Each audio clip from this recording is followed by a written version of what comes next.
Okay, sorry. Can you Yes, hear? sir. Sorry, my network. Yes, I understand, sir. Okay, so I was saying that the key thing you are interested is that renewable energy, does it lead to economic growth, right? And does it Does it read? reduce? Does it? What is the effect on it on this on environment or something? That's what you are looking at, right? Exactly, sir. Exactly. So my first question is that you Nigeria and South Africa. So why Nigeria and South Africa? Um, Two major reasons. First, I look at the two countries. One in terms of growth, economic growth, they tend to be ahead of other countries in the continent.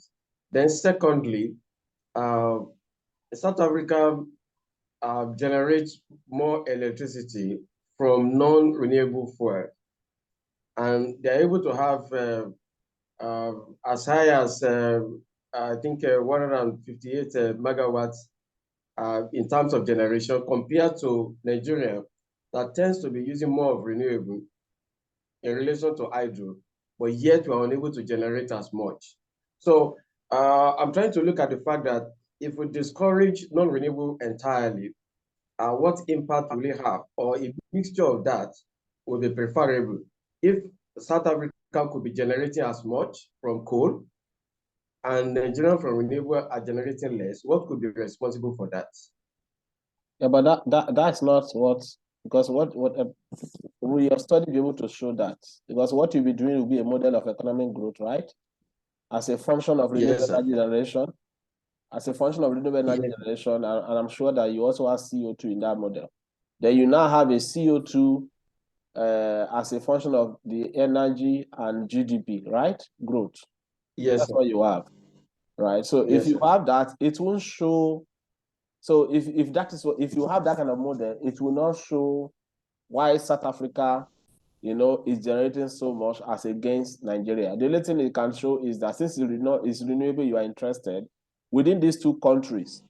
Can we show the effect of their own renewable on environment compared to our own? What is the magnitude of the effect, right? You can show that because if you do analysis for the two countries, your study can show in terms of the coefficient. It can show to you Yes, what is the impact on the environment as compared to what Nigeria own is giving. That you can show. But you won't know why they are generating so much. You will never know. Your study won't show that. Except that if you want to show why, then you now do renewable energy as a dependent variable, right? okay. So as for now, what you have that I'm thinking in my mind will never show why South Africa is generating so much compared to us. That will not show. But what I can say is that so your dependent variable is economic growth and CO2, right? You have two dependent. Yes, sir. So so if you're having a CO2, you are going to have EKC model. That's what you specify, right? Yes, sir. Okay, so that's where you are talking about the threshold. Yes, sir. Okay, but your economic growth model will not need a threshold because it will be having CO2 and renewable energy.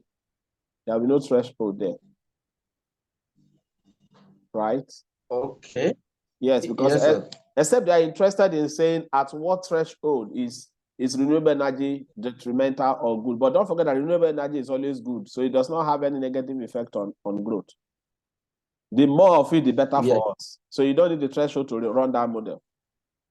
Do you understand? Okay. Yes, But I do. economic growth against CO2 can have, or renewable energy against CO2 can have a threshold for which it might have impact on the environment. So you can know the threshold for that one. But for the other one where Okay. you have the other one where you have economic growth as a dependent, you only know their impact, not threshold. Renewable energy is always good. The more of it, the better for us. So you can't think of a threshold. That's one thing Okay. I can say. But for people that have I think you are what university are you doing your thesis? You are. Because I recently examined a thesis in UI that did something that you are doing. External. I was the external examiner. Ah. You understand? But the guy was doing it in CPE, not in Department of Economics. Oh, okay. Who is your supervisor? Professor Adenikeju. Okay, because my problem is that the area you are going into, there are a lot of studies, a lot. One, you are talking about getting the data. There is data on electricity. I mean, on renewable energy generation, not renewable electricity generation. But there is data on renewable energy generation in IEA, International Energy Agency. Okay. Go to their website. Yes, because my undergraduate student did a study on renewable energy generation, financial development, and real GDP per capita. And she used sub-Saharan Africa countries, I think about 30-something countries. Okay. Yes, and she collected that data from that IEA. She got data from 1996 to 2018, that time. I think she graduated in 2020. So she collected data up to 2018. So I'm sure that data is available in IEA. So data is not a problem. You will see data on renewable, yes, you can use renewable energy production, but you will never see renewable electricity production. There's no electricity, but you see it as renewable energy. And that is a good proxy for renewable electricity production, right? Okay. Yes. So yes. The other point is, the other point to note that I can say is what method can you use? So it's a time series model you are going to run,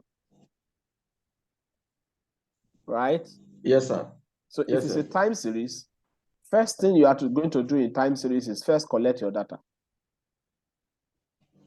Then two, know the range of the data, the availability of the data, right? What is it? So if your data is long, let's say from 1980 to date, so it's a long span that will even make us to know. So when you collect data, look at the time dimension. If it's long enough to do time series analysis, but if not long enough, you can't do time series analysis. So look at something close to about 30 and above number of years for each of the countries, because that is the best optimal way of running a time series model that can give you something reasonable. Because if you have if you have 20 years or 20-something years, it will extremely be difficult for you to, because you're going to lose degree of freedom when you are using any dynamic model. So that can make you to lose. So in that way, most times, because of that loss of degree of freedom, your coefficient will not be really significant as expected. So we always advise that let your time be as long as 30 and above, and which is very fine. So my first advice to you is to go and look for, since you have presented the proposal, look for the data and ensure and know your data point first. Because if you have shorter data point, it's possible that you might not even do time series. You can be doing a panel, but get your data point first. That is one. Second thing is that when you get your data point, do some pre-diagnosis. Test for unit root, which is a normal thing. Test for cointegration. So when you do all of that, you will now have a guide on which method I can use. If you have not done that, you can't have, even though in proposal you have suggested a method. But please, now that you have done your proposal, start collecting your data and then do this pre-test and see how your data go before you decide on this is the method I will use, right? Yes, sir. Okay. I think you said you wanted. If I may ask. Yes, go ahead. Okay, sir. In case my data, if it is less than 30, what if I decide to break it down to quarterly data? I don't know what implication it will have. So most times when people do quarterly data, especially when you break it by yourself, you know what? One of the major problems you face is serial correlation. You're going to face serial correlation. That's number one. Because and also most times people find it, people don't know how to do, converting your data to quarterly or whatever series, whatever frequency is a function of the kind of data. maybe whether that data is a stock, that variable, or that data is a stock variable or it's a flow variable. So I will give you an example. You know, if you are using a variable called external debt, for instance, external debt is a stock variable. Stock means that it's the accumulation of several years. So if you say Nigeria external debt is 70 trillion, it is not that 70 trillion for that year. Do you understand? It is the addition of the several years together. So if you now go and divide that by 4 or something, you are not getting the true value of what it is for every quarter. Do you get that?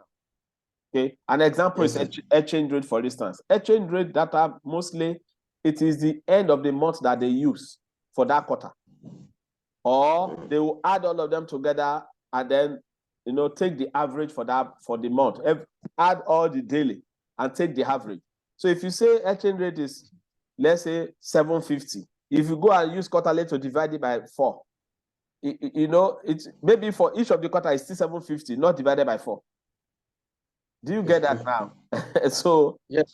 So those are the errors that, and most time when we do this conversion, we didn't check whether what we have done conform with the reality of the data, and then we just use it to do analysis. So I always disabuse people from doing that. So first is not to look at quarterly, because one, time series analysis always give a lot of problem. When you run it, in fact, you will be seeing a lot of results that will not be conforming to anything. So it's always advised that first get data, try to get the original data. If it's not available, can my supervisor make me to do a panel first? That's the second consideration before you now think about converting data, because it's always you're going to have GDP is available in quarterly, but most of this data will not be available in quarterly. That is my first advice. So first get the data. So the other thing to also note, which I will advise, is that, so you are also, so you talked about the fact that you want to also do a forecast, right? Yes, sir. So I remember I did a forecast for somebody in South Africa at the time on energy demand. So it's simple. If you are doing a forecast is done. There is what we call static and dynamic forecast. So it means that if you estimate a static model, which you run with OLS or any of the method, you can only forecast 1 year ahead, because you can only forecast 1 year. So if your data stop at 2018, you can only forecast to 2019. You cannot forecast more than 1 year. But if you run a dynamic model, right, you can forecast as many years as possible. The only caveat or problem is that the more years you forecast, the more error you commit. Wow. Yes. So that's why we have what you call forecast error. So the more year you forecast, the more error you commit. The best form of forecast is ARIMA. ARIMA is the best form of forecasting model. Okay. The second best is what we call another best model for forecasting is VAR. VAR is also very good in forecasting. VAR, right? VAR is also very good in forecasting. But like I said, get your data. We have done error correction or used any of the, let's say HRODL or any of the method, because your data characteristics will tell us which method to pick, right? And when you get that right, then we can now come back to say, okay, which method can you use that can even allow you to do forecasts? Do you get that now? So you have to consider that. So that is one. But in case any of the method you use cannot forecast, right? When you estimate your model as a function of variables at the right-hand side, you can extract the fitted value, which we call the predicted of your dependent variable out. So when you get the predicted, right? The predicted, which is different from the actual, you can now use ARIMA to forecast that predicted. Okay, sir. Yes. So that means that you have run your model, you have interpreted your result. You now go to either EView or whatever software you're using to say, please extract that value of that dependent variable for me. It will give it to you. When it gives it to you, you can now use ARIMA to now forecast that predicted. That you can do. So the forecasting is not even a problem at all. It just first, let's get your data, get the data characteristics, and then let's come back to, from your data, we can now begin to advise you, this is the best method we think you can use. So data availability is very, very important, and the characteristics of data is very important. So that's one thing to take note. Okay. The other thing I want to talk about is that, most times we say, because what you are doing, the only thing I'm saying that will become a contribution that you are thinking through in my mind will be methodology. But in my brain, I'm thinking that is methodology enough as a reason for a PhD thesis? Because you can use a methodology that nobody has used before, which is the clear, and do your analysis and find that your result don't have superior explanation compared to what has been done before. Because when you are done with your result, whether you use Bayesian or whatever big method, and they place your result with other ones, can we say that your result has given us a better direction in that area? Do you get that now? If you cannot establish that, falling back to methodology is going to be a great issue. So I will advise that look at the literature very well, justify a reason for comparing South Africa and Nigeria. Justify a reason. Look for a justifiable reason for comparing South Africa and Nigeria. Right? Yes, sir. Based on the existing literature, and use that as a reason for the thesis. That reason why you need to compare them, take a step further to buttress the benefit of that, or buttress on why it is relevant for us to do that. Provide a rationale for why that reason is good for us to study, please.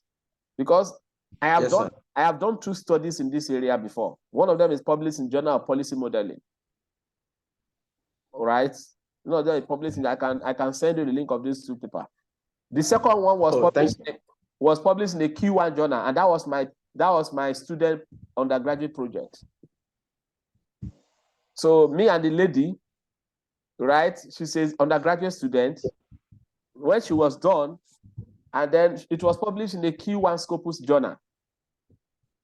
Right? So I can share these 2 papers, 2 work for you. So my point is that beyond method, and for instance, for the undergraduates, you use what we call the dynamic heterogeneous panel data analysis, where she had several results. I just told her that is the method that you use, and then I think she used that. I just send her the code, and then she did it and did very well, right? Okay, so what I mean is that you must, because there is a lot of work in this area, there is always a link between energy, growth, and environment. There's a serious link between them. And most times, it's a conflicting issue. We want growth, right? But growth cannot go without polluting the environment. But we still want growth. Energy is critical for drive growth, but energy is also detrimental to the environment. So there's a conflicting policy issue around that. And for African countries, it's a critical issue to look into. So my point is that use your knowledge of economics, use your knowledge of literature to be able to establish a rationale for why you think that we should do this study for South Africa and Nigeria. Beyond methodology, please. Beyond methodology. Yes, sir. Beyond methodology, please. It's very, very, very important. So that when you collect your data, because methodology is like somebody who wants to go to a farm, and if the farm is too small, a cutlass is enough to cut the grass. You don't need to go with a bulldozer. You drop somebody's house. Do you understand? That's how method. So it is what you want to plant that determines what you take to the farm. Do you understand? So that will also make you to understand the kind of soil I need. It's a function of the seed you have. You have to study the seed to know what kind of soil is good for it, is fertile for it. So it's not the bulldozer or the cutlass or this thing. Sometimes you might not even need to cut any grass and plant those things, and you understand? So the dynamics of what you want to do is so important to establish a rationale for a thesis, that methodology, please. That's one. The other thing is that if you are going to go on in this endeavor, don't forget that when you read your literature, most times when people look at literature very well, and they look at a model that they can follow, Because sometimes the paper that you have seen that is good for you is using per capita rich GDP as a function of certain variable at the right-hand side. For us, we are using that paper, but we'll go and use GDP instead of the per capita rich GDP that the person is using. Because in the growth model, growth theory, there are growth theory that support dependent variable to be per capita. An example is solo, right? But there are growth theory that support the use of computing real GDP growth. So the right-hand side variables will also differ. That's why when you now run your regression, you now be wondering, why is my result like this? Because you didn't follow through the way the measurement is done for each of the variables. There are ways variables are computed. So if it's real GDP per capita growth, it must be that. If it's real GDP growth, it must be that. There's a difference between real GDP per capita growth and real GDP growth. There's a difference between per capita. Because some will use per capita, if you know solo, divide Y by head, and then K by head, right? It means that all were in per capita terms. Then somebody says using solo, but it will follow through that theory. So that's also very important in driving a good result. So you can even justify to say people that you have studied or studies that you have used, they use growth theory as their distance, but they didn't follow this proper way of empirically showing a model that followed the theory. Because it's possible that they divert. Somebody is using GDP as a dependent variable and they say it's using solo growth as a theory. That can be a reason why we have diversity of results. So my point is that study all of these dynamics, and then I am sure if you take time to study, you will see a reason why there is a gap and why there are diversity of results that we cannot pinpoint to a proper direction. Therefore, your study can then fit into to fill that gap, which is very, very, very, very important. Let me also say this. Don't forget that in every growth model, there is always a labor and capital at the right-hand side. Growth can never happen in Africa without, especially in Nigeria. Agri take about 20-something% of our GDP. It means that our GDP is more of, or our growth is more of labor intensive, because almost all the people that are in agri in Nigeria, they are more of labor than capital. So yes, labor and capital are very critical. If you see a study that does not have capital, right, they will, and they don't have labor, they will use human capital as a dependent, as an experimental variable to capture labor. That is the reason why people move away from exogenous growth model to endogenous growth theories. Because in endogenous growth theory, it's not labor but human capital development that is critical. Because you can be labor without being trained, right? But labor has to be trained. That's where human capital is now replacing labor. So what I mean is that growth theories are also separated into two. The one that is labor, which is or the ones that they are now talking about more of not labor force, but human capital, which is endogenating labor. That means training labor or something. So my point is that look at all of this in your literature to argue a case for why you think you should do this study. Please, beyond methodology. The same thing for having CO2 as a dependent variable. I've seen all kinds of analysis. Some people will just go ahead and use ARODL to run a model of CO2 as a function of per capita GDP at the scale of per capita GDP. And sometimes you'll be wondering what they are doing. So please look at leading papers, let them guide you thoroughly. Look at leading papers, let them guide thoroughly. Leading papers in Exivia, let them guide you thoroughly. So that use those as a basis to look at the African studies and then create a room for why you think your work will give us a better result, please. Okay, sir. So I'll end here. I will say go and get your data first. Yes, when you get your data, we can now think about, I will now think about how does your empirical model looks like? Because that is also very, very important. How does the empirical model looks like? So when we have seen all of that, then I can now provide a guide for you on which method you can select, and then which one will be best way to also do your forecast. The same model can also do forecast, but in case it cannot, what can you now use to complement that, right? I will also provide that guide going forward. Yes, sir. Okay.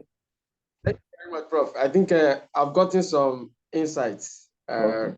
I was worried ab initio when you even said you have examined a similar thesis, but I think you have given me justification to still push ahead. Yeah. I need to get my own contribution. Yeah, it's important. Countries have chosen, and in terms of the methodology I'm going to use. Yeah. So I'm going to follow through this. I will appreciate too if Prof can remember to send the papers to me. No, I will send them now. I will send them now. My assignment is to make work easy, so don't worry. I will send them to you. I will send the link, and then you can. I think you can download them free. I think so. Okay, sir. Okay. But if you cannot download the one in Sevilla, I'm sure that you guys in this thing have a way of having access to your papers. But Prof do not agree to that now. I've attended one of your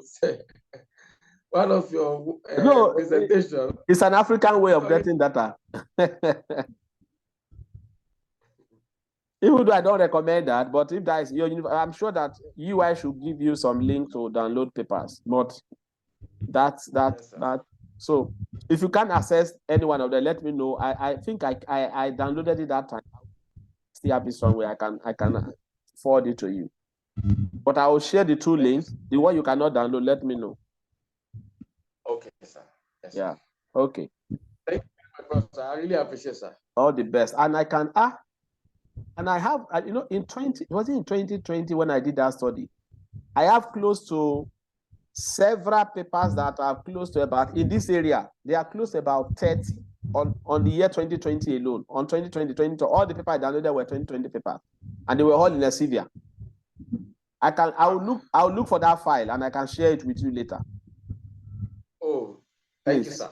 Yes, they are all in that area. I downloaded a lot of papers that are almost Sevilla. They were all in Sevilla this thing, and they were all published in this area because I wanted to bring out something new.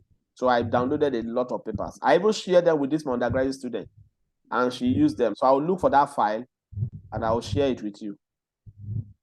Okay, sir. Yeah, take care. Thank you very much. Yeah. I'm really grateful, sir. No problem. All the best. Yes, sir.